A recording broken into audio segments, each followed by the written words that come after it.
I got into a top Web3 company when I was at, 2021. Top Web3 company as well. We're not even finished uni yet, and we're on six-figure salaries. That's crazy. Plus tokens. And Six figures before you were graduated. Yeah, Silly. I've taken someone else from my university and I've shown him. At first, obviously, he's hesitant, whatever. He's graduated, and then a few months after he's graduated, he's come to me to be like, bro, I can't lie. I'm not getting any roles. I've got my degree. Nothing's working. I'm going to try to learn this Web3 thing with you. Show me the way. I just want to stop you there because I don't think people understand the depths of what you're saying. You're talking about a computer science grad that is very good at what they do. You're not talking about those grads that graduated not knowing how to code, doesn't understand anything. You're talking about someone that's very good, went down the traditional pathway, getting a degree, studied computer science, weren't able to land roles. He even got a master's. So I've just brought him under my wing, put him on projects, done the exact same thing that I've done. He's landed a role at Ethereum Foundation. Crazy. Crypto, you know Ethereum, innit? Yeah. Like, you know, you're not in crypto, you know. I already know. You get me? It's serious. So, yes, welcome. Everyone knows Tech with Murad, one of the youngest lead DevOps engineers in the UK, and founded the engineers, running CoderCo. A lot of people might already be familiar with me, but today I'm having a special conversation with a very special guest. A lot of people have been asking about Web3, DevOps, what should I do? What should I get into? Today we might have to go to war. Today we might have to go to war. So today I'm with Amechi, the Web3 guru, the one that knows it all. And I'll be honest, my journey, I worked in DevOps for a few years, became one of the youngest lead DevOps engineers, went on to land roles in the Middle East, now living in the UAE. And the question is, what even is Web3? Because I'll be honest, when I came across your content, I didn't even know what Web3 was too much. it's true. Yeah, listen, Web3, it's a very niche. Let's put it that way. It's very niche. Not a lot of people know about it. Even like recently, I rebranded to calling it like, I do crypto security, right? I used to say Web3 security, now I say crypto security. Why? Because it's the same thing, but not a lot of people actually understand the industry. So crypto gets the hype, obviously meme coins, trading, all of that. But Web3, like, there's actually technology behind it. So obviously you run on the blockchain, that's what I do. Yeah, to be honest, it's a very niche. I think. So what does it actually entail? What does it look like? Cool. What's the pathway for like people looking into Web3? Do they need to go to uni? Do they need a degree? Do they need the experience? Do they need to pivot from being a software engineer? Yeah. What does it kind of look like for you or your journey? Yeah. So the Web3 industry, I'll put it this way. Every role in tech that exists traditionally exists in the Web3 industry. And I think that's something that people don't realize. They think it's like a whole completely different sector. It's the same, let's say, principal skill set, but now the difference is we're talking about the blockchain technology. So you guys are all seeing Bitcoin, Ethereum, all of these cryptos going off. Most of you guys don't even know what's going on behind the scenes. And that's where I come in, where I show people, okay, cool, this is what's actually going on behind your favorite crypto project.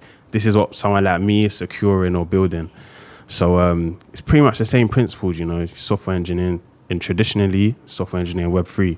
I think the big thing with Web3 as well is that because it's such a new market and Web3 is directly correlated to money, right? We're building financial products as the basis. So the opportunity there, in my opinion, is massive. And you'll see that reflected in the salaries.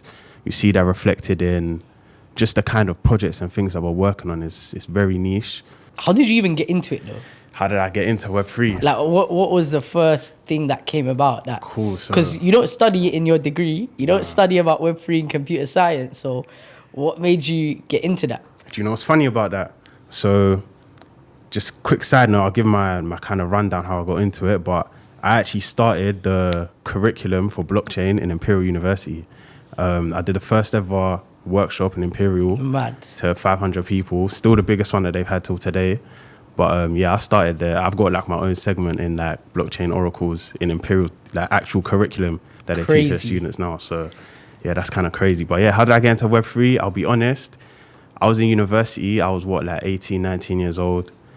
And for me, I think I'm a very competitive person. So when I was in university studying, doing my degree, looking around, you know, I went to a mediocre university in West London. So I'm thinking, cool, how am I going to outcompete everyone else around me? You know, I'm going to get a degree. I didn't really care about grades. I got terrible grades. I got kicked out of school twice. So I'm not an academic person. So I'm thinking, cool, how am I going to outcompete the people around me? How am I going to land a role? How am I actually going to level up in my career? So obviously I started off freelancing in general, not even in Web3 at this point, doing websites, things like that. Then obviously at this time, crypto is popping off, innit? Bitcoin's going crazy. Now there's a lot of hype around it. And my first thought was, what's actually going on behind the scenes here? Because there must be some sort of tech. So I don't even know what I've typed in. I think I've typed in like Bitcoin or Ethereum or something, like coding. You were trying to mine. Yeah, you get me? You were trying to mine some Bitcoin or something. You were trying to think, how can I start building my own stuff? Like, literally, like, I'm thinking, what's going on here? Because obviously, like, I'm building websites for people, but obviously I'm thinking, nah, like, there's something going on here. And then before I've even gone too deep into that, one of my friends, my close friend, my business partner who I work with today, he's told me, we're sitting in uni one day, and he's told me, like, have you seen the salary for a blockchain engineer? And I didn't even know what a blockchain engineer was. And he showed me, he's brought up the website, I'm seeing 120K. Like, base salary. I'm thinking, what is this? What's going on? So cool. I think that day I didn't even take it in. Then we've come uni again, another day, said the same thing, like, yo, like, this thing's going, like, let's just have a look at it again, innit? But that day I've gone home, I've typed in YouTube, blockchain engineer, coding, trying to figure it out, just figure out the pathway. Literally that same day, I basically just went all in it. Like, stop showing up to uni to do work. I'd come into uni, but me and him would sit on a computer, just learning blockchain. Literally learning blockchain. Then also we found out the programming language behind blockchain, Solidity for Ethereum, blah, blah, blah. Started learning that every single day. We've done that for like 3 months straight. At the time, I was working as a security guard. So I was doing I was at the Euros, innit? Like, just, you get me? I was doing that kind of stuff, security guard, football matches. Yeah. And I'm taking my laptop with me on my shifts. So let's say I'm doing a 12-hour shift. In my 1 hour break, my 2 hour break, I got my laptop. I'm in the staff room on my laptop, trying to learn how to write Solidity. People don't understand that, bro. You get me? It was the same thing for me. How I first kind of got into DevOps and even heard about the industry properly, because it was quite gatekept. When I graduated university, I started in like a project management sort of grad scheme. And I was in my office, and then one of my clients, I was working for like a car rental company. And then one of my clients was, I didn't know what he does. He just pulled up, he's renting a Range Rover for a month. How old were you at this time? I was 21. So you're 21 seeing my man pull up in a Range? Bro, I'm 21, seeing this guy pull up in a Range, and he rented it for the month. So I was like, okay, this is already, he must be doing something interesting, but I don't want to be one of those guys straight away, what do you do for a living? You know what I'm saying? Yeah. I don't want to straight away just be like, yo, what do you do for a living? So I was like, okay, cool. We're talking, we're discussing things, and then I started to realize that his flexibility in life was insane. And I thought he must be a business owner. Like, he must own some sort of businesses somewhere. And he said, oh, I have to head back to work after we've been talking for like an hour and a half now. So I was like, oh, you work round the corner. Like, you work, you know, you must be in an office near here. Yeah. Or, you know, where do you work? What building are you? Whatever. It would be good for us to, you know, keep in touch, go for lunch. He's like, nah, I don't work around here. I work from home. Yeah. I said, you work from home? I was like, okay, cool. I was still a bit confused what he meant by he just works from home. He's like, yeah, I work from home. I have to go back home. You know, I just came out to do this. I was like, you have the flexibility to be working from home, come out and, you know, get a Range Rover for a month and then go back and chill here for an hour. And then I was like, what do you do? He's like, oh, I'm like a software engineer. And he was more in infrastructure, DevOps, things like that. And I was like, okay, cool. Like, I didn't know it could pay that much to cover a car for a month. So I was like, okay, cool. Like, I guess it's a decent career and stuff. And he's like, yeah, I'm a contractor. I was like, okay, like, what does that mean? Yeah. He's like, I get paid a day rate. I was like, oh, okay, yeah. Sounds, I don't know what any of this is. I'm 21 just sitting there chatting to him. And he's telling me he gets $750 a day. So you're 21 and my man's telling you he's making $750. $750 a day. I'm like, what? And he's like, I was like, okay, cool. Like, how long do these contracts last for? A month? Like, a few weeks? That's what I'm thinking. Max, how long can you get paid $750 a day for before it's unreasonable? Do you get it? He's telling me he's been in the same contract for over 2 years. He's like, yeah, I work for a public sector client. They generally extend their projects. You know what they're like in the public sector. You know, they're slow with their deliveries and so on and so forth. They've got a lot of red tape. They don't have much in-house. He's like, I'm probably going to sit on this contract for another 2-3 years. 5 years of $750 a day. Do the maths. Someone do the maths right now. Play your cards right. That's retirement money, bro. Yeah. Play your cards right. That's your work optional. In fact, to the point where You can actually work 6 months of the year and not work the other 6 months if you're contracting. Obviously, you have to get to a certain level to be able to do that in the first place. But that's what made me realize, okay, what path am I going down? I'm waking up 6 a.m. every day, driving to work an hour plus, and then coming back home at 8 p.m. Straight away, I was like, what you're doing. And my old manager might be watching this, and he knows. There's actually a picture, and I found it on my WhatsApp the other day, where he sent a picture into like the work group chat of me having notes about getting into DevOps on my desk. No way. Rookie error. I left notes on my desk of how do I get into DevOps, and during my lunch break, I was learning, like, you know, I was going through basic AWS Cloud Practitioner first certification, learning basic stuff, and I started interviewing. I'm interviewing whilst I have a full-time job. People don't understand, like, that transition, like, that journey. I'm having to potentially be sick or whatever to just attend the interview. I'm having to switch up my lunch break so I could take calls. I'm having to adjust things just to make this transition. And I remember, like, lunch, I'll organize an interview, I'll be in my office, I'll be concerned someone's coming in, but I want to call the recruiter. Bro, making things work when you're working full-time and you're not where you want to be, you're taking your laptop with you in the office, trying to do some extra work. I'd stay behind just so I could get things done. I'll be like, yeah, my manager used to think I was super hardworking, but sometimes I just need to get my laptop out and start learning. So yeah, the journey, I think people glamorize the outcome. Okay, yeah, you make 6 figures now in Web3, or I make 6 figures in DevOps, and yeah, that's a really nice end goal that people glamorize, but we had to like put in a ridiculous amount of work like, and that's something I try and emphasize to my students, and you mentioned as well, like, it's not a game, bro. It's not a game still. I think, yeah, that's a key point, I'll be real. It's not a get-rich-quick scheme. It's not a get-rich-quick scheme. I think that's one of the hardest things as well when we talk about these things, because naturally people just want to make money quickly, or like they see on the internet, like the perception of tech, we're talking like in 2020 it changed everything. When you're seeing like girls in Miami on the beach or in their pools talking about, I'm working tech and all that, like the day in the life, and that change the perspective of tech. But in reality, especially to get into the industry now, you're gonna have to put in some serious work. It's the only way. You have to come in pretty much as like a mid-level nowadays. It's not.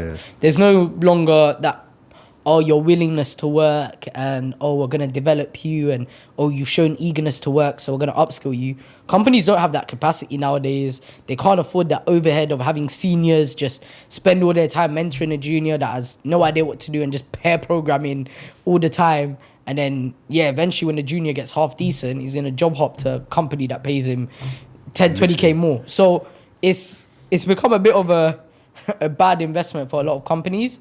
So unless you can hit the ground running, and that's why we focus on real world projects now. I tell people, forget about certifications. No one cares about your cloud certifications. No one cares about any of that stuff.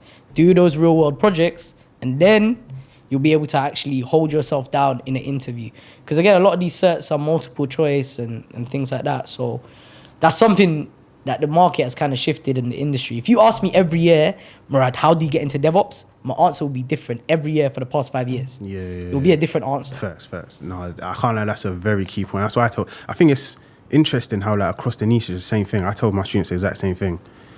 Real world projects, like, you need to be able to show that you can actually do the work that's required. There's no more of this, like you said, someone senior, you hold your hand, or company training you up. No, like, they want to see they can come in and get work done. How can you do that? A CV is not going to do that for you. A university degree, a certification is not going to show that. A real world project that actually shows that you've done exactly what the job is going to hire you for is by far the best way. And that's why, like, even now, cool, it might be harder to break into tech, let's say, from a barrier to entry point of view. But actually, if you just put a couple months in, do what we're showing people how to do, the pathway is clear.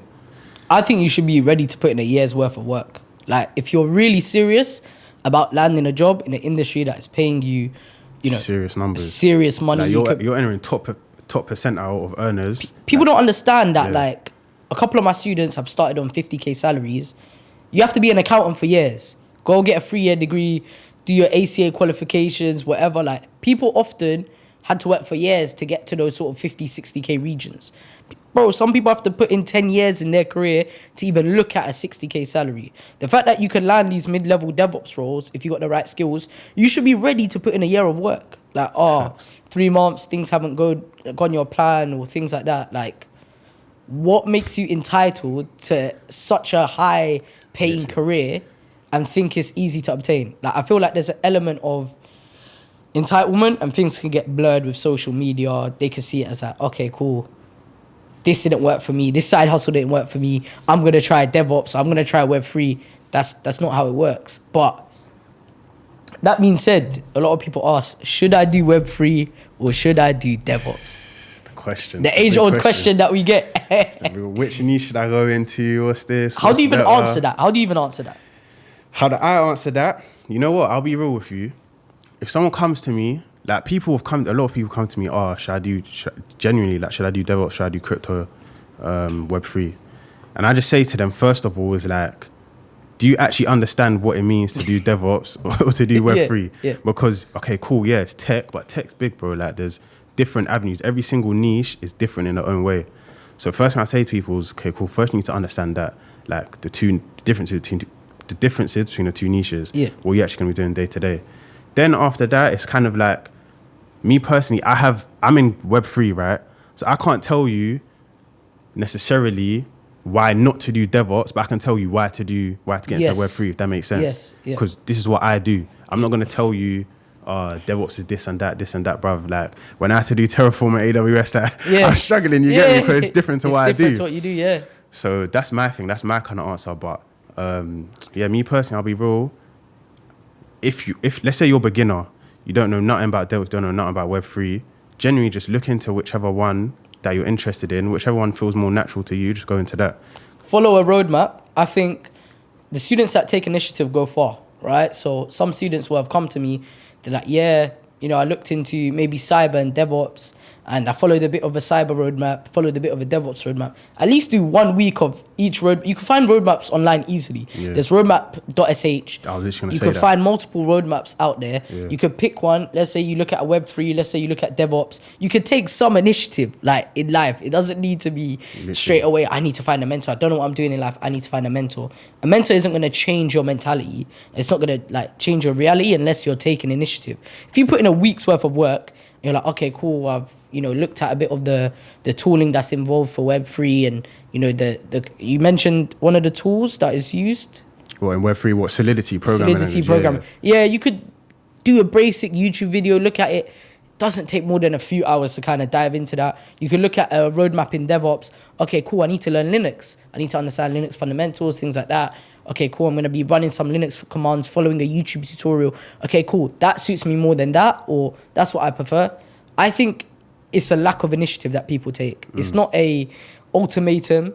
I think sometimes people want things answered for them in life, and they want to be saved in that sense. I can't save you. I can't tell you what to decide to do in your own life in that sense. Yeah. However, if you've decided that DevOps is something you want to get into, you've done your research, then we're the perfect place to come to. Then come to CoderCo. Yeah. Then join our community. We've had hundreds of people over the years land roles in DevOps. Like, we've been doing this. Then it's the time. So I could only answer why I got into DevOps. And the truth is, I didn't study computer science, right? So I already knew that I am not going to compete with thousands of computer science grads. When they're struggling to land jobs, the last thing I'm trying to do is a HTML, CSS, and JavaScript bootcamp and think I'm going to compete with someone that has a degree, been doing this for 3 years, and we're both going for the same roles. Why would I do that to myself? So I knew I had to go into a niche that gave me a competitive edge over computer science grads. You studied computer science for a bit. You know DevOps isn't taught in it. You were not taught Terraform in your degree. Not taught none of that. Barely any cloud computing, barely any containerization. So when I started learning this stuff and I'd gone to interviews versus computer science grads, it's like, okay, this guy actually knows his stuff. He has a real world project. He knows the relevant tooling. Yeah, he could hit the ground running. They're not going to go with the computer science grads. So that's what made me decide to go with DevOps, because I was very logical and I knew my place, and I thought, I'm not going to try and compete with thousands and thousands of computer science grads from Imperial, Oxbridge, and they're all going for the same junior developer front-end role. You know what? Like, why am I going to go down that route? So that was my reasoning to getting into DevOps. Web3 is also another niche, so it gives you that same competitive same thing, edge. Literally, same thing. It's about competitive edge, about, I would say just, it's about actually understanding, like you said, competitive edge. Same thing with Web3. The barrier to entry is lower, but with that comes, you have to be able to show more what you can do. And principle's the same thing. At the end of the day, there's millions now of computer science graduates, all with the same entry-level skills, but you get into Web3, you're in a niche that's in demand, there's a lot of value behind it, there's a lot of opportunity, and you have the opportunity now to learn a specialized skill in the industry. There's not a lot of people, and if you're good at it, like, you're going to find a role. Yeah. You're going to get hired, and you're going to get paid well, because where there's demand is so high and the skill isn't there yet, scarce. Once you come in, you're getting paid. Like, yeah, it's good money. But how do you actually get in when... So you mentioned things like your CV isn't going to get you hired. All of these different areas aren't going to be the reason you get hired. It's the real world projects. But how do you actually showcase them to get hired? Because I experience the same issues with my students, right? Is you submitting your CV on Easy Apply on LinkedIn isn't going to get you a job, right? We both know this. A lot of people don't realize that. So what effective methods are there of showcasing your projects or getting yourself out there to be getting those jobs? Because I know once you get the interview, you're good because you have the hands-on skills. I know all my students, as soon as they get interviews, the conversion rate of jobs is ridiculously high. But it's that first barrier. How do you tackle that? Cool. So there's two angles. We could touch on the projects and actually leveraging those projects, putting them out there. But then also when it comes to applying, I've seen you talk about this recently as well on LinkedIn. Like you just mentioned it now, LinkedIn Easy Apply. You're not going to get a job through that. But on LinkedIn, for example, talent acquisition, recruiters, hiring managers for the companies, that's the only way that I've ever landed a role. That's the only way anyone that I've taught has landed a role. Yep. Going through that route because it's more personal. You can actually showcase what you're doing. Like you could message a talent recruiter and send them your portfolio, yep. Show them the job description, show them why, okay, yeah, I do this, Y, and this, X, Y, and Z, and yep. They can actually see that directly. Yeah. That's easier for them than looking through 100 CVs, trying to figure out, is this person a match, this person a match. So that's in the applying side. But for portfolios, for example, let's say you're doing even just general software development, Web3 development, right? You build a project, and I'm not talking about like a YouTube tutorial that they've seen 100 times. Yeah. Like that's the common misconception. It's none of that. It's actually like take your time, understand the industry, and see what you can add to the industry that's valuable. So even if it's just like a library, like a small library that does one small thing, but that doesn't exist, you build that project, you showcase it, put it on GitHub so people can see it, host a portfolio website if it's suitable to your niche, so it's actually out there. And then even like, for example, I tell all my students now, like, you need to be on LinkedIn, you need to be talking about what you're learning, you need to be positioning yourself as someone of authority in the industry. Exactly. It's super important because now really good point. People are actually going to see that. Like, cool. Let's go back to the example. I said message the hiring manager. Okay, cool. Yeah. He's seen your message now. What's the first thing they're going to do? They're going to click your profile. Yeah, you get me? Yeah. Click your profile. They're going to see, this person's been talking about it. They know what they're doing. Yeah. They made a post about their portfolio. Yeah. I can go click their portfolio. A bunch of other people in the industry are now liking and commenting this guy's post. Yeah. This guy must know what he's doing. You get what I mean? Facts. So that's one of the strategies that I think is underrated. It's like, it's secret, it's game, I can't lie. Yeah. Because not a lot of people do it. I'll go as far to give some extra game where, again, we don't gatekeep here. I'm putting people on. Outreach is effective when it comes to LinkedIn, hiring managers, getting LinkedIn premium, targeting talent acquisition people, and being relentless with it. You have to have a good outreach message though. A lot of people mess up there and their outreach message is just like, oh, hey, I'm interested in this job. Horrible way to outreach, right? You want to have your portfolio there. You want to have everything clear in one message, how they could contact you, why you're a good fit for the role, a few key highlight areas, and send it away.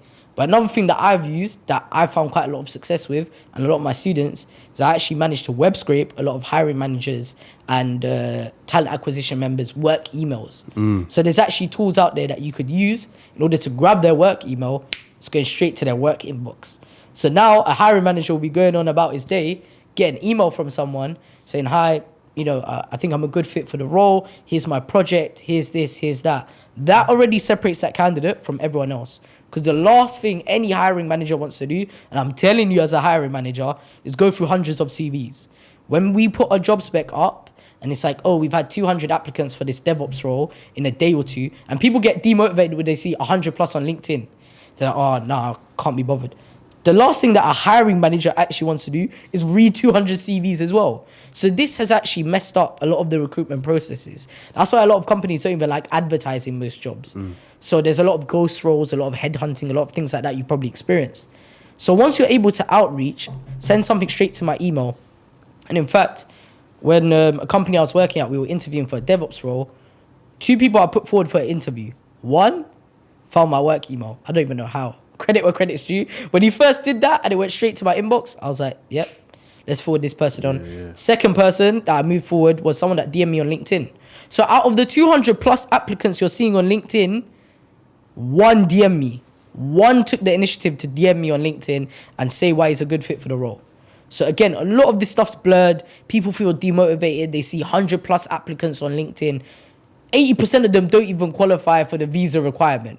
Like, a lot of people get, distorted when they see this stuff and they're like, oh, it's too competitive, saturated, all of these sort of things. Fake terms though. I don't believe in Fake that. terms. It's just competition has increased.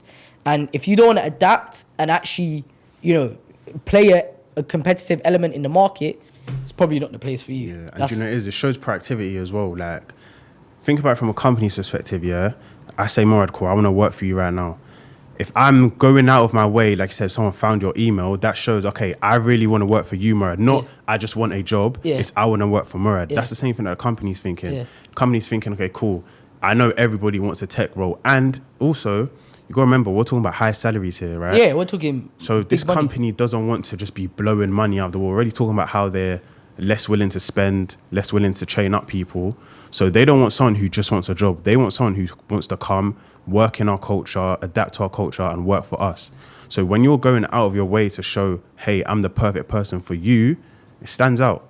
And no one else is doing it. So we're talking about competition. Even call up the company. Yeah. Bro, do whatever is required. Call up the company if you need. I've sent videos for roles that I've landed in the UAE and Middle East. I've sent videos to recruiters, screen sharing the job spec alongside with my CV and why I'm a good fit, rather than just submitting a CV. Those extra steps that you take is going to separate you from others. And for those real competitive roles that pay really well, competition is going to be high. Separating yourself from others is going to put you in a huge, huge advantage. So that's one thing I think a lot of people get demotivated with. They think the industry's saturated. I think a lot of seniors in the industry are sadly outdated. I'll say this here and now. A lot of senior engineers can't help you get into the industry. They don't know how to. They have a rubbish CV themselves, right? I've often seen the worst CVs from senior engineers.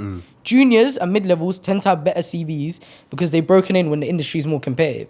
As a senior, you could just, back in the days, you could have a rubbish CV. They're hitting you up anyways. They're putting you forward for the interview anyways, right? Now when it's as competitive as it is, people don't know. So unless you can relate to people, like I came from a non-technical background, a lot of people can relate to, my pathway and what I took in order to get into the industry. Those are probably the people that you wanna look at. But that leads on to who to actually look up to, who to actually consider taking mentorship from, boot camps from, programs from. How do you spot the fake from the real? How do you spot a fake guru? Do you know what it is? The signs of a fake guru, no matter what you're in, it's all the same, to be honest. I think one key thing that I would say is actually the first thing you need to do, first thing you need to do when you see someone is just verify, like, who is this person talking? Like, does this person actually have skin in the game? Does this person know what they're doing? Like, what is this person telling me to get in a call? So they're telling me, in a month, you're going to be making 200K and it's super easy and it's not hard work and you're going to go buy their course. Like, what do you think is going to happen? Someone's actually telling you the realness. Someone's actually showing you what it's like to work in the industry. Someone has verifiable proof of what they've done.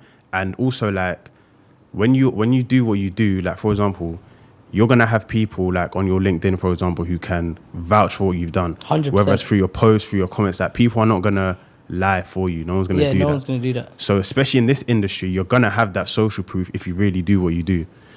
The validity is there, right? Let's say, for example, again, there's lots of fake gurus out there, especially in the tech space. I'm seeing more and more people arise and see doing boot camps as some get-rich-quick scheme and a way to get money off people.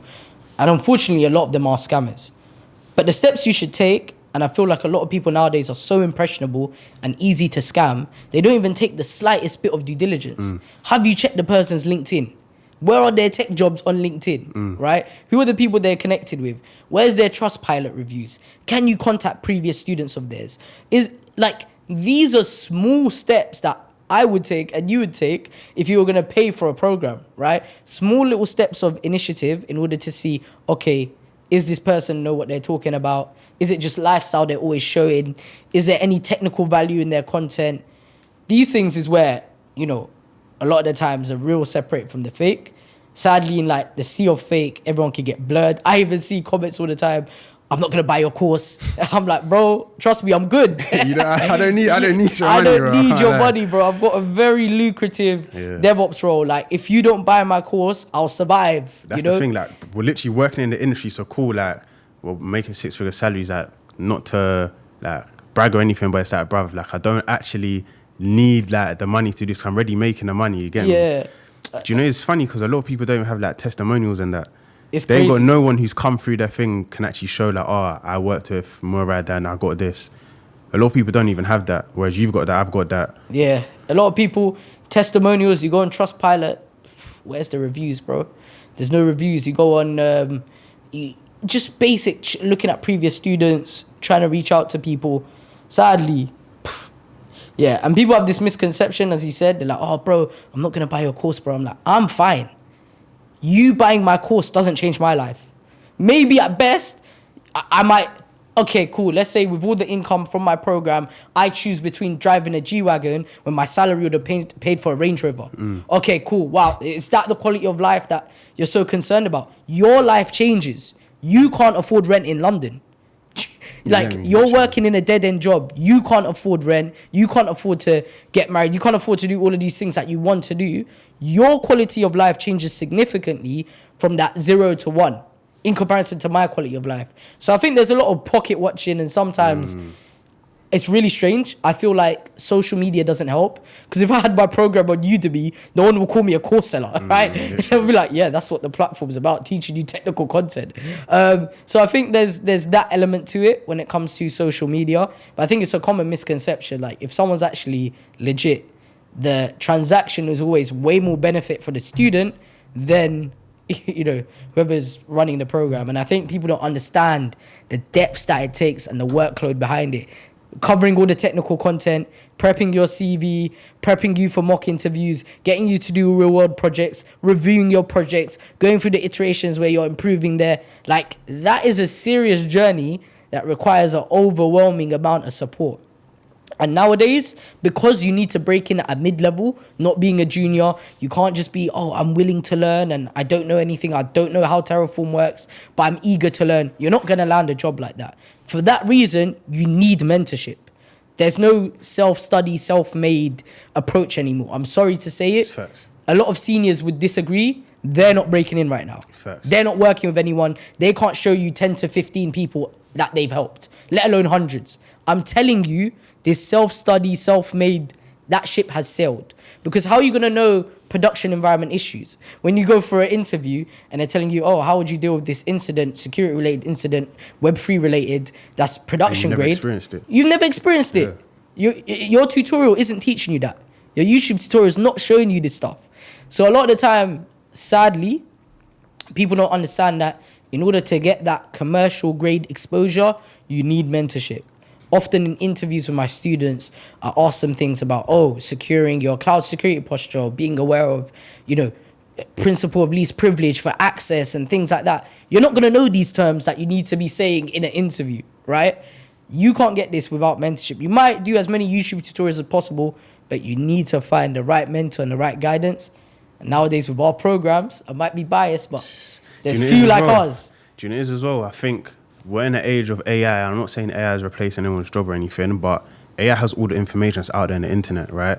So you can watch as many YouTube videos as you said, but you have to think about competition-wise. If everyone else is using the same free resources that you're using, what's your competitive edge? Yeah. You don't have one. Yeah. So you need someone who's actually there and actually working in the industry, showing you the real things that's going on day to day to actually tell you, okay, cool, this is what's relevant right now. Because a year ago, you could probably say the same. The year ago, the things I was doing in Web3 security is different to where it is now. Yeah. Back a year ago, like, I could make thousands, from finding like something called re-entry vulnerability. Like a simple one would get you paid thousands. Now today, everyone and every beginner knows that's the first thing you're taught. Yeah. If you ask someone about Web3 security now, tell you about re-entry, they'll tell you about it. It's like a basic thing. So that's another thing because we work in the industries, we actually know how it's changing. So even if you look at a job description, right, I don't know if it's possible to view old job descriptions, but if you compare a job description from a year ago to today, different. Bro, it's levels now. It's so different. Even if you look back on 2 years, and what I'm starting to notice is those desired things. You know, when it says, oh, they're nice to have. It's now essential. Entry requirement. It's now entry requirement. Before DevOps, like 2 years ago, 3 years ago, if you know Kubernetes, it's nice to have.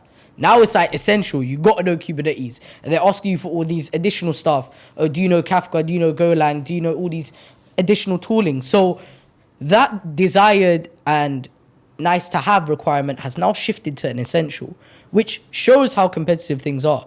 Before, when there was a lot more roles available and there wasn't as much skills in place, companies could take a chance on someone and think, I'll develop them. But now companies don't need to do that. They have the optionality to get someone that's ready-made. Why are they going to go for a junior that hasn't had the exposure to this or I haven't worked with this?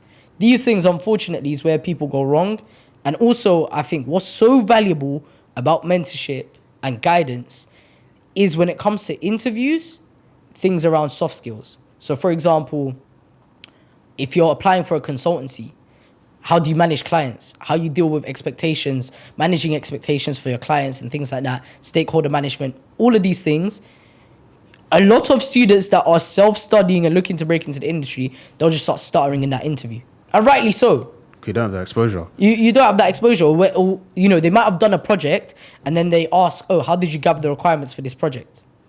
Found it online, bro. Or, I did a YouTube tutorial. No initiative, no gathering requirements, no, starting off with an MVP, iteratively improving it. Not being able to talk about any workflow that's commercial grade is a massive issue. Being able to show those skills where you could liaise with the product owner, work with clients, things like that, that is essential now. They're not going to take a chance on someone that is going to turn up to stand up and be like, what's stand up? Do you get it? Or what's sprint planning? So we even reinforce teaching agile ways of working, things that you're going to hear in the industry. So when it comes to those interviews, you sound like someone that's been in the job for years. Yeah, and do you know what it is as well? Like you said, you've done interviews, I've done interviews.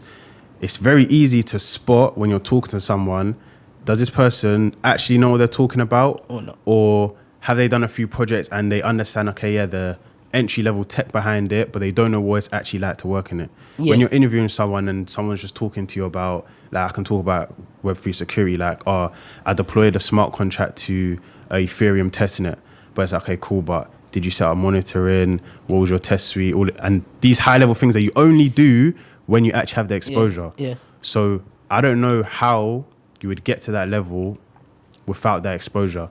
And also we kind of have a chicken and egg problem a little bit in the tech industry where it's you've got a whole bunch of these new grads who want experience, but how do they get that experience in the first place if when they go to a role, they're not qualified enough to even get that entry point role? And like I said, that's where this mentorship comes in, because what we do helps people position themselves and be ready to show that they're ready to work in these companies.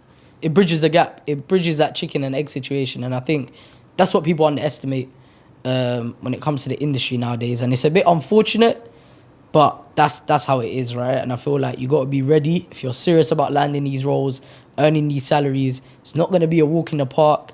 And that mentorship is essential. I don't see any way, as controversial as it is, I don't know a single person in 2025 that has self-studied into DevOps.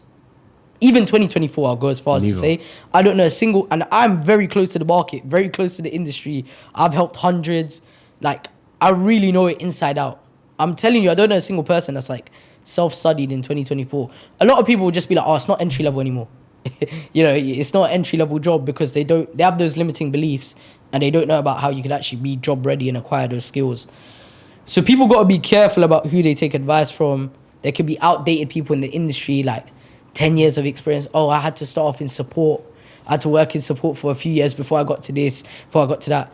Those individual routes aren't objective. It's not a representative of people. Exactly. So sometimes it's quite demotivating when I hear people say, I've been an engineer 10 years and you're not getting into DevOps. It took me 5. Okay, that's your reality. And sometimes because people experience that, they can't even comprehend the stuff that we did at our age, right? The progression that we made, they'll just believe like we're frauds. literally. They'll just believe like we're lying. We don't know what we're talking about. That's why I like having that social proof. Like going on either our LinkedIn, you're gonna see accolades on accolades. Yeah, you're gonna see what we're about. You're gonna really see what we're about. When people are actually legit, it's not hard. Go on LinkedIn. The fact that, bro, you pioneered the curriculum at Imperial, like that's there. Web3. You can speak to the head of computer science and Imperial. Show him my face. He'll vouch for me. So. Yeah, exactly. And then it's like, what now? And yeah, I think sometimes people get shocked when we have that much validity because it's like we've made something that is too good to be true a reality. Yeah. Like that's what we've done at our age. And we came from nowhere special, you get me? Like, yeah. You said you were 21, like working, and you saw this guy coming, you just started from there. Exactly. I was working as a security guy, like, this the kind of experience that you can't fake. Like, it's just our journey. Do you know what I mean? It's reality, man. I think it's quite crazy though. Like looking back, sometimes it's just a journey we've been on. But to other people, what we've achieved, they're just looking at it, especially like people that have been in the industry for like 10 plus years. I actually had someone comment recently on one of my videos saying, oh, there's no contracting roles outside IR35. I'll just, you know those ones where I'm like, oh man, that's cute. Like you don't even know that I have multiple people that are close to me that have been contracting and are still getting new contracts. Yes, it's more competitive. Yes, there's been a shift in the market. Can you adapt? That's what the game is right now. Can you adapt? Can you learn the skills that are in demand? Can you niche into certain industries like blockchain? Even from a DevOps perspective, I've actually interviewed at certain blockchain companies, and it's been like, I've lacked industry knowledge about blockchain. Yeah. And that's the reason why I haven't got hired there. So I'm like, okay, cool. So it's not just niching in terms of skill set, it's niching in terms of industry, not just tooling. Some people niche into more fintech. Some people niche into AI, right? I'm more specialized in AI, right? So I've niched more into MLOps, machine learning, that sort of space. And having that industry niche has given me a huge competitive edge. Because when it comes to applying for AI companies, they're not taking someone that doesn't come from any AI background, who's never worked with a data scientist before. So not only niche in terms of your skill set, but niching in terms of industry knowledge and understanding how certain industry works, even like high frequency trading. I had an interview for a high-frequency trading firm in the UAE. And because I lacked understanding around, how liquidity works, how trading works, how CFDs work, because I didn't understand that stuff, I didn't get hired. Even though they were like, you were the best technical person we've interviewed. So there's so much to learn. And we've been through this from our experience through doing loads of interviews, loads of projects, loads of things. So niching in the industry is also a powerful competitive edge for getting contracting roles. And I think it's the age of the niches, isn't it? Yeah, I was going to ask you, I was going to even say, like, what do you even think about people who want to have, some people ask me, like, is it better just to focus on one area, or is it better to learn a bit about different things and then try and combine it, be more of a generalist? Or would you say just being a specialist, hammering down on one niche is more important? I think it's quite hard to say because generalists, it has paid off for people that have experience. So if you have quite a bit of experience and you've been in the industry 5 years plus and you have that breadth, then you can actually interview at a lot of areas and you're good enough in different areas to be able to do well. So for example, I would describe myself as, I'm niched into MLOps, AI-focused infrastructure. However, I am a bit of a generalist in the terms of I could go to a DevSecOps interview. Yeah. I understand cloud security because of my experience. And because I worked in startups where you have to wear many hats, you sometimes become a generalist anyways.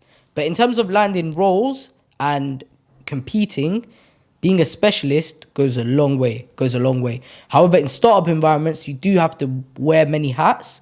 Sometimes those really niche specialities, companies need to be able to facilitate that, right? They need to be the right sort of organization, the right size. I was talking to a good friend of mine that's like focusing on cloud networking.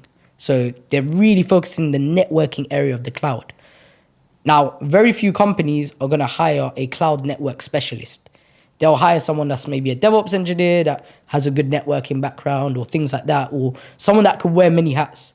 So I think it's a bit of a trade-off. I think if I was new in the industry, I'll go down the niche specialist route so I don't have to compete with loads of people. But if I am in the industry, it's quite useful having different arsenals and different skill sets. So no, I agree completely. I think being a generalist is a luxury a bit.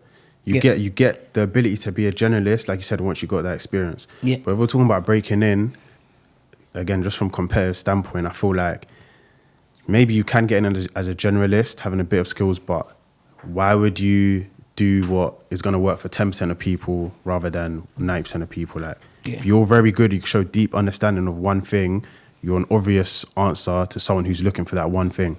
Startups is a bit of an anomaly because, like I said, startups is it's a bit crazy. You have to do everything.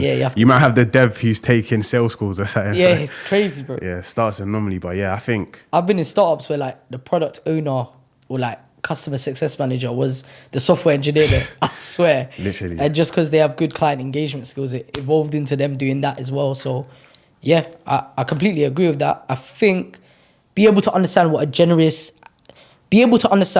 generalist and a specialist is. There's also a lot of misconception around that. For example, someone could interpret DevSecOps as a specialist. And it is, but it requires you to be a generalist first. You can't get into DevSecOps without having strong DevOps knowledge, which requires a strong foundation and general skill set. So there are niches where you could go into a speciality, but a lot of specialities sometimes come from a generalist background. So understand what is actually a speciality, because some people are like, oh, I want to get into DevSecOps or cloud security. I'm like, a lot of people that got into cloud security came from DevOps, came from these sort of backgrounds, a cyber background, and then it evolved into that because you need so many foundations to specialize. The other niches that you could just specialize in, more Web3 and things like that, you don't need a huge software engineering background. You don't need to be able to just write loads of JavaScript and HTML or CSS. So those things you could actually niche in. DevOps is a niche, and then there's specialities within a niche. So that's how I kind of break it down to some people. There's DevOps. It is a niche and it is a speciality in itself. And then you could go even deeper when you start becoming an expert, then going into data ops, ML ops, demanding those 750, 850 day rates and going from there. Yeah, no, that's perfectly explained. And how would you say to someone then, how do they become that kind of specialist? How do they get in? So there's DevOps, but when they're picking a pathway, how do they actually go about getting into that and getting that foundational knowledge to be able to then pick which area they want to get into?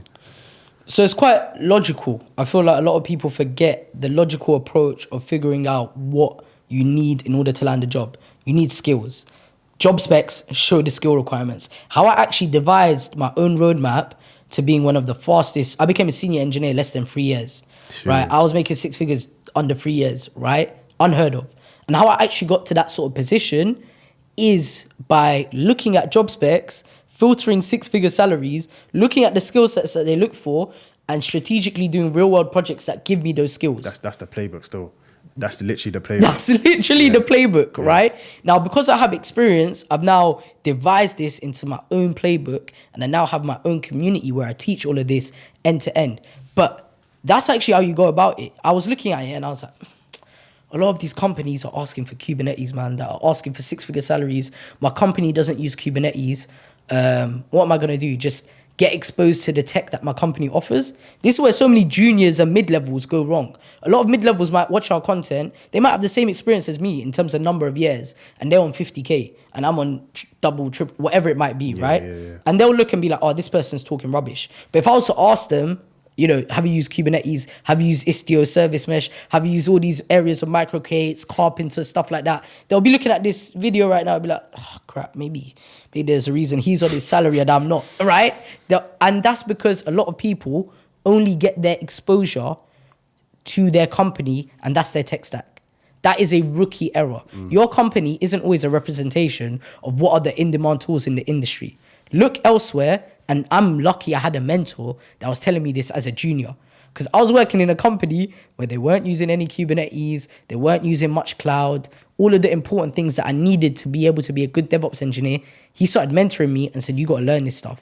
Like, this is what job specs are looking at. And I was cross-referencing this stuff, looking at job specs. I was like, yeah, if I want those 6-figure... Okay, data-focused companies, they use Kafka because they're live streaming a lot of data. Okay, I got to learn Kafka. Let me do a real-world project on it. And that is what got me there. So that's the playbook, and I'm pretty sure that's what you went through. I'm happy you said that, because that is literally the exact playbook that I did myself, but I tell people to do the exact same thing, because like I said, like I was talking about how job descriptions change year after year and the industry's moving faster. The only way you're going to know what to do is by seeing what's there. So you go look at the job description and see the skills, show that you can do them skills, and that's putting you ahead of 90% of people. Just that, I'd say. The market is not bad. I want people to know this. The market is not bad. A lot of people get laid off and they're like to me, I've spoken to DevOps engineers that have 5 years of experience, 4 years of experience. They're like, I can't land a job. What's your skill set? Oh, I stayed in the same big consultancy for 4 to 5 years, and I only did some work in silo. I never used any of these tools that companies are asking for. The market's not bad, you're bad. Like, let's be completely honest. The market is not bad, you're bad. If you're applying for roles that you're seeing that you don't meet the skill sets for, you're lacking in a lot of areas. If you've got all these skills and you're that engineer that has all these real world projects, that understands things end to end, and then you're not landing jobs after trying for months, then you're qualified to say the market's bad. But if you're lacking a lot of these areas that companies are interviewing in, and let's be honest, if you go to an interview and you don't land a job, it's because you weren't the best candidate for the job. Literally. Let's not talk about the market. If you've had an interview and you've not landed the job, you weren't the best candidate for the job. That is simply it. There's no subjective around it. There's no, but the market. No, they decided to go with someone else that was better. Yeah. And you had a shot at it. Yeah, you had Don't play. You had your shot. Do you know how many people click apply and they don't even get in the interview? You had your shot. You had your chance. You spoke to the interviewer. You spoke to the hiring manager. And some people turn away and they went with someone that has more experience. I actually recently interviewed for a role that I got rejected from. That was an 800 day rate. And I got rejected for this role, and they went with someone that had 15 years of experience. And the feedback to me was, you were really good, but they went with someone that had 15 years and more exposure to this. I could have taken it away as that person had 15 years of experience. I said, no, why don't I know this tool? Why don't I know this tool as well as this guy did? Why didn't I do as many projects? Because I sat in the interview and they asked me a question or two that I didn't understand. I performed really well overall. They were really impressed. They took my contacts. When you do well, you can actually keep a network with people. Just because things don't work out doesn't mean it won't align in the future. Connect with that hiring manager on LinkedIn. I still maintain good relationships, but it was eating me up. Because I was like, that one tool that person had, he had 15 years of experience. Yes, he had more exposure. But I guarantee you, if I answered those questions on par with him or better, by doing more projects, by doing more research, by applying myself more, I saw that one area of the job spec, I was like, I haven't really used that, but it's not that deep. That was the reason I didn't get the role. The candidate was better. I don't care if he had 15 years. I don't care if he had 20. I took it away as I have an area to improve in. Not the market's bad and they're going to go with someone that has 15 years. Because I had my shot, bro. I was in the interview. I was talking to the hiring manager. I was answering questions. They really liked me. If I performed to the same level he did, I'm sure I would have got the role. They wouldn't have said, he has 15 years. We'll go with him over you, even though you perform better.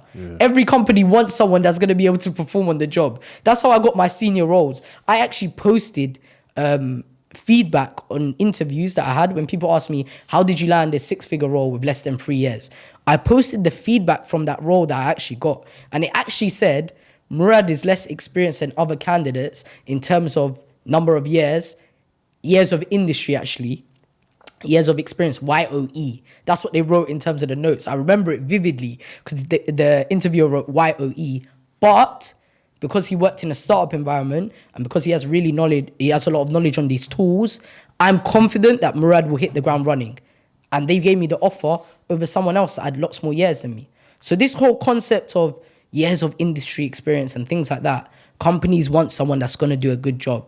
When it comes down to it, they don't care. Yes, it might be an early barrier with CVs. Your CV doesn't look the part. But once you got that interview, you got your shot, bro. And it's funny. I don't even give people that excuse in my industry, in crypto, Web3. Because obviously, DevOps is still a bit more, I'd say, like established or like formal. Same thing with obviously AI, traditional cybersecurity. But in Web3, it's like, you're talking about years of experience. The industry started taking off in like 2019. Obviously, Bitcoin and that has been around. But if we're talking about roles and people hiring and the boom of it, we're talking 2018, 2019. So years of experience doesn't really mean anything. Do you know what I mean? It's just about like, can you actually show that you can do what you need to do? So I don't even give people that kind of experience. They can't tell me about the industry if we're talking about Web3 and crypto, because that's not even an excuse. It literally just means you're not good enough. There's no, like, if you're good enough, you're getting hired. Simple as that. That's the reality. Yeah, that's something that I actually have to deal with, because people will look for excuses, especially in established industries where it could look like there's no route for you to get in. That's an easy cop-out. So I'm glad that in Web3 they don't have that. It's not like that. Like, funny thing is, it's like, cool. Obviously, like, I got into a top Web3 company when I was like, 2021. Same with my brethren who I told you I started up with. We go into the same, this is like a top Web3 company as well. Like, we're not even finished uni yet, and we're on 6-figure salaries because of the industry. Like I said, the industry, because the demand is so high. That's crazy. You're walking as a early 20s on 6 figures. You get what I mean? Plus tokens. Plus tokens. Yeah, that is crazy. And 6 figures before you were graduating. Yeah, silly. So we're walking out like that. So in our heads, we're thinking, cool. And the funny thing is, it's like, we're in university and so part of like a bit of backstory, but obviously we're running like boot camps and things and workshops. Even in our university, we're going networking events, and we're bringing industry people into our university to show people on university like, get into crypto, get into Web3, it's a big opportunity kind of thing. So we're sitting there and like, obviously this is like just before we landed the roles or whatever. And like, we're seeing like there's a mad opportunity here. This is a sick opportunity. And there's people around us who are like kind of 1 foot in, 1 foot out, like are thinking, maybe it's a facade or whatever, you know, what people are going to be like. Then we're getting the offers. It's a scam, bro. You get me? Then we start, obviously at this time we're freelancing. Then obviously we start thinking, cool, let's like get roles, whatever kind of thing. And we're working with this company, we're running events for them, whatever. And then we're landing the role and we're thinking, cool, like all them people that were around us, like genuinely, if they were doing exactly the same thing that we're doing, they would have landed roles. And then, so it's like, it's not even just me, it's now me and my brethren. Then from there, I've taken someone else from my university and I've shown him about it. At first, obviously, he's hesitant, whatever. Then I think he's graduated. And then a few months after he's graduated, he's come to me to be like, bro, I can't lie. Like, I'm not getting any roles. I've got my degree, nothing's working. I'm gonna try to learn this Web3 thing with you. Like, show me the way. That's how I kind of started teaching people. He was like it was like, I didn't really want to do the mentorship thing, innit? But it was a thing where he come to me, and obviously later down more people come to me before I started, but he come to me, so I've just brought him on my wing, put him on projects, and then done the exact same thing that I've done. He's landed a role at Ethereum Foundation, which is like, if you know about like crypto, you know Ethereum, innit? Like, you know, you're not in crypto, you know. I already know. You get me? It's serious. So he's at Ethereum, which is second biggest crypto. And it's like, this is someone who's just graduated uni, gone down the traditional pathway, not had any luck. And he studied computer science, by the way. He studied computer science. So you're talking about someone that actually has a degree in the field, struggling to land roles through a traditional pathway. The only reason, like, the reason why I even chat to him is because he was so good, yeah. Like, he used to design websites, innit? So, I used to get clients in, and some of the clients have to do websites plus back end, front end, back end, that kind of thing. I hate front end, innit? Yeah. So, we were in a group project together, and I've seen him design a website for the group project. I've done all the back end, he's done all the front end, and like 4 other people in the group have done nothing. Yeah. So I've seen this guy, I'm like, right, this guy's quality. Sick at front end. Let me put him on a project. Yeah. So that was my first intro to him. Then we just started talking like that. So this is, by the way, I just want to stop you there because I don't think people understand the depths of what you're saying. You're talking about a computer science grad that is very good at what they do. You're not talking about those grads that graduated not knowing how to code, doesn't understand anything. You're talking about someone that's very good, went down the traditional pathway, getting a degree, studied computer science, and they weren't able to land roles. He even got a master's. So cool.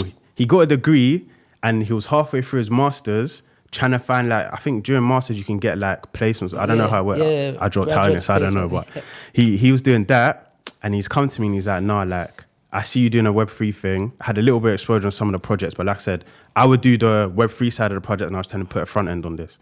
So cool. He's done that anyway. I've taught him about it, taught him about a bit of the back end, exposure to the industry.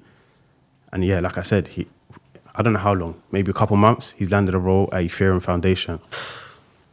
And then from there, obviously, a couple others after that, but you know what I mean? That kind of started it. And it's only until recently that I formally created like a program where I'm actually trying to help people. Because I had a couple people always coming to me, more stories like that. And it's just like, okay, rah, like, then I realized, and obviously I saw you on social media as well doing it. And like, your DevOps success. And I was like, right, like, maybe I should try and formalize it and help people and give back to people. Yeah, because I didn't really deep it at that stage. Cool, me getting into a company, I just thought, cool, that's me. Then it's my brethren. And it was one of my friends said to me, hold on, Amechi, you've done it. Your close friend has done it. You've brought on other people to do it. You have someone who come out of university who got into a top company. Like, there's something here. Yeah. Do you know what I mean? So that's kind of what made me start that. But it's like, I don't give people that excuse in Web3 that you can't get in, because these are early 20-year-olds landing high-paying careers. Uni degree, no uni degree, doesn't really matter, because with their uni degree, not getting traditional roles anyway. Yeah, learn the skills. Unfortunately, I feel like computer science degrees have become a bit of a scam for a lot of people. And I've even seen people that have gone to top universities still struggle to land any sort of graduate program. Things are really competitive for those junior graduate roles. And you're a generalist with a computer science degree, right? You haven't niched into anything. You haven't developed any sort of speciality. You don't qualify for DevOps engineer roles. You don't really qualify for data engineering roles. You don't qualify for cybersecurity roles. So you're looking for someone to take a chance in you. Often with a computer science degree, yes, you have good fundamentals. Yes, you know, maybe you're more capable for some front-end roles, but no one's trying to hire for that anymore. So, yeah, the reality is there, man. I think what is insane is those testimonies you spoke about. And I actually want to talk about a few of my students as well. I've had people, 19-year-olds, land 3 DevOps engineering offers. 3, not even 1. 3 at the age of 19. No degree, no technical background. I've had people go from being a midwife in the NHS, right, to working as a DevOps engineer. Hold on. How does someone even...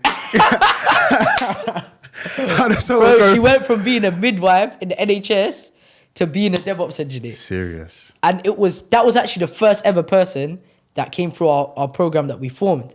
And she managed to do it in about 6 to 8 weeks of being in our program, which is insane. Less than 3 months overall. And it was insane. Everything that we taught her. In fact, it got to the point where she had an interview and they were asking her questions around Docker. They said, you're going to have an interview that's focused around Docker and things like that. And she didn't even reach that chapter yet in the program. So we had to accelerate learning, crash course on Docker, get her prepped, you know, and she went on and smashed it and she did really well. So congrats to her. But multiple people that are working in admin roles in the NHS, like I could just name these people. Qais, he was working as an admin. He was driving 2 hours to work and 2 hours back. So he had a 4-hour commute daily. So you know when people tell me they don't have time? Yeah. It's not an excuse though. I do not want to hear anyone say, I don't have time to learn. I don't want to hear it. Or I work a full-time 9 to 5. Who cares? You have until 9 p.m., midnight. The 5 to 9 after the 9 to 5. 5 to 9 after the 9 to 5. Right? And you have to bear in mind, Qais was traveling, commuting 4 hours a day. Wow. So he's getting home 7, 8 p.m. realistically. And then he's studying until midnight. 1 a.m., he's waking up, he has to leave at 6 a.m. He was on like 4 hours sleep. But he managed to get an offer in 6 weeks because of the grind that he put in. Then we have Hamid. Bro, we have so many, we have Amin, we have people that are like juniors that pivoted or, you know, we helped upskill into mid-level roles. Because a lot of people, we touched upon the issue earlier, a lot of juniors don't understand, they need help. They need to be working with the in-demand tooling. Boot camps, mentorship programs, these sort of things that we have running for are not just for juniors, are not just for, non-tech background people. That's why I run like particular areas that people should upskill on. Like right now I'm running a serverless bootcamp in my program that's tailored more for juniors, mid-levels, in order to like upskill in the areas they need. So many people, we had Mo Saeed pivot from being a QA engineer to DevOps because QA is a bit dead end after a certain point. And pivoting from QA to a lot of people think, oh, he's in tech, he could pivot. It's night and day. A lot of people that... It's not the same thing. It's almost like coming from a non-tech background. When you're pivoting that different across niches, he went from QA to DevOps. Bro, Yusuf, so many people. And a lot of these people are 19, 20, which is insane. Starting off in 50K roles and things like that. So... You're literally changing lives. We're changing lives. And it's not even just about the salaries, it's the mindset. I don't think I'm just helping people break into the industry. People could come and say, oh, you know, after they broke in, what now? These are people that are thriving on their roles. These are people that are going to grow into being industry leaders. These are people that are going to be the youngest seniors, the youngest lead engineers, because we've instilled an upskilling mentality We've instilled a mentality of developing, always learning the in-demand tools, always doing the right things, always doing projects. Even right now, they're on their jobs. They're still part of my community. Everyone that's landed a job stays in my community. They still stick around. They still upskill. They still do the things they need to do because they're like, okay, now I want to be a mid-level engineer. Now I want to be a senior engineer within the next year. I want to do even these things that were the impossible have become possible. So we've instilled a certain mentality where they're thinking, okay, if I've landed a 50K role by being in this program for a few months, in a year's time, I'm going to be killing it. Yeah. I'm going to be, bro, my students that have sticked it out for like 9 months, a year, one of them after 9 months landed a 78K role. Yeah, serious. He actually struggled for the first 3 months, 4 months, 6 months. He was getting rejected for roles. He's seeing other people land jobs and he was working night shift security and he went to land in a 78K job. First starting salary, and that was after 9 months. But the reason why I was able to land that role was because he continuously upskilled for 9 months. Like, he got to the point where, yes, those people that broke in at 3-6 months, yeah, they got 40K offers, 50K offers. That's really good. That is great. But because you stuck it out for longer and stayed consistent, he's now going into interviews. He knows Kafka. He knows Kubernetes really well. He started niching into data ops and ML ops and things like that, and he's smashing it in interviews. And yeah, he managed to land 2 offers and killing it, man. Like, that's the thing. Like, where else is someone like that gonna be able to get that much exposure, that much resources, and that much knowledge on the internet?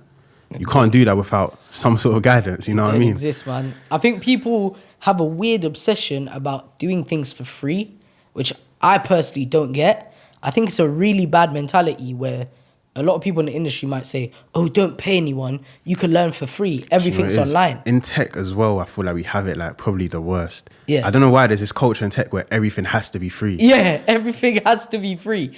And it's a horrific mentality because I never had that mindset. And when everything has to be free, you're restricting the level of support you're getting. If you think that free access equates to a paid access, you've lost your mind. Like, even if you go on LinkedIn and you look for industry leaders in DevOps, you will see like the ones that have 10K plus on LinkedIn, you'll see they have a top mate account where they're mentoring people. You'll see you could book a call with them, pay £100 for 30 minutes. They have mock interview prep, things like that. I'd pay for that any day. 100%. 100%. If I'm getting an interview and this person is a leading expert in that area, I'm 100% paying £100 for that mock interview. Because if my salary increases by 20K, the ROI is there. And I'm going to get the additional insights. I was never worried about investing in myself. Even today, like mentors that I have that I'm now close friends with, I offer them money. Honestly, like just out of respect for their time, I'll be like, oh, I have this interview coming up. I know you're an expert in this. Let's have a quick mock interview call. Happy to pay you for your time. Just out of respect. Like this entitlement that people should mentor you for free, give their time for free. Some will, but they're most likely not that good. I'll be honest. Some people would. If you DM a random person on LinkedIn that is a DevOps engineer, you see he's a senior, yeah, you could DM him. Yes, he might help you in his spare time. But when it comes to that time where he's busy at work and you ain't paid him, the last thing he's thinking is, I need to call you today. The last thing he's thinking, I need to review your project. And he probably doesn't even know how to help you break in. Being in the industry doesn't equate to knowing how to break in. Literally. You got to work close to the market, very close. But that's kind of what I've taken away from my experience. And It's interesting to see that a lot of it aligns. And yeah, if I went back, maybe I would do Web3. Maybe I would, man. I think every niche is a good niche. That's true. Every niche is a good niche. Like, genuinely, we can talk about Web3, DevOps, AI, cybersecurity, whatever, but at the end of the day, we're talking about tech as a whole. Like, you're getting good money. You're getting good money. Just have a tailored pathway. Know how to break in. Because when people ask me about cybersecurity versus DevOps, horrific question. Cybersecurity is the umbrella. Are you talking about being a SOC analyst? Are you talking about incident response? What are you talking about when you say cybersecurity? Are you talking about DevSecOps and cloud security, where those are typically not entry-level roles? And is that what you're seeing advertised and you're thinking you could break into a 6-figure role? That's not happening. So a lot of the times people don't understand what niches are in tech. They just see cybersecurity, they just see DevOps, they see people online making money, and they're like, which one should I go? Take some initiative, go on roadmap.sh, look for a tailored roadmap, do a bit of it, spend a week on each, see what suits you, and start looking into the niches. Unless you're asking me something specific, like, you know, about being a SOC analyst, that shows you did some research. If you don't know what a SOC analyst is, and you're asking about cyber, there's an issue. Yeah, You need to know what these different roles are. It's too broad. It's too broad. It's Even an in umbrella. Web3, I see the same thing because we can talk about getting into Web3, but like exact same thing. Am I coming into Web3 to do marketing? Am I coming Yeah. into Web3 to be a developer? Am I Yeah. coming into Web3 to do security? The exact same thing. So just because, okay, Web3 might be slightly different because it's such a niche and it's such a new thing, you do have to have that fundamental understanding of the industry as a whole, but then have that understanding and then, okay, what is your skill set and where does that fit into the Web3 industry? Same thing. So yeah, I think it's, people just need to put a little bit of time in. Roadmap.sh is a very good website for beginners. If you don't know like what to get into, you're a beginner, you're transition from something that's not even technical. Look at it. Do some gamified learning. Yeah. For Linux, there's like the Linux Bandit game where you could go through some levels, test things out. There's probably things for Web3 that you could test things and use. Like, just dive into it. Get some exposure, get a bit hands-on, and then decide if it's for you, and then move into mentorship, getting the guidance you need and breaking in if you're actually serious. If not, just, there's no point dwelling on it. The worst thing is those people that come a year later saying, oh, I've been thinking about getting into tech. Yeah, that's the worst one. Every year, I've been thinking. All the ones that every week they've got a new niche. Oh. I can't deal with that. It triggers me, I can't lie. Should I get into DevOps, cybersecurity, Web3, AI automation, e-commerce, forex trading? You're cooked. Like Yeah, mentally, yeah. Mentally, that tells me you're not even in the right place. mentally, these are such different things that you're diving into, and you're seeing everything online as a get-rich-quick scheme and taking no initiative to doing any learning, and you just want to be saved. Like, this is the worst approach. Do some research, decide what you want to get into, and ask some tailored questions. Ask some real questions about the industry, and then you'll get actual answers. Unfortunately, your DMs are probably a mess. My DMs are a mess. I have at least over 200 DMs I haven't answered, and it's because of those sort of questions. I can't even open my TikTok DMs anymore. It's peak there still. I want to help people. Do you know I how many really highs do. I have in my TikTok DMs? Like just hi. Or like, bro, help me get into Web3. Yeah. As soon as that, like, Yeah. No comment. No comment needed Sometimes for it's that just one. link is in my bio. Yeah, Sometimes it's just the literally. links in my bio. Like, I can't unfortunately do that. Amechi, it's been a pleasure. Appreciate it. Again, you answered a lot of the misconceptions. We've spoken about the fake gurus out there, dodgy boot camps, how to avoid things, getting the right mentorship, the right guidance, how to pick a niche, how to upskill, and really land those roles in tech. Been a pleasure. Been a pleasure. I appreciate it. Appreciate it, man. The Appreciate Web3 guru himself. I'm here. If you guys want to get into Web3 security development, that's my niches. Obviously, you can find my Instagram, TikTok, I think everywhere, just Amechi Eth, AMAECHIETH. Find me on all social media. And just drop me a tailored DM, not just help me, bro.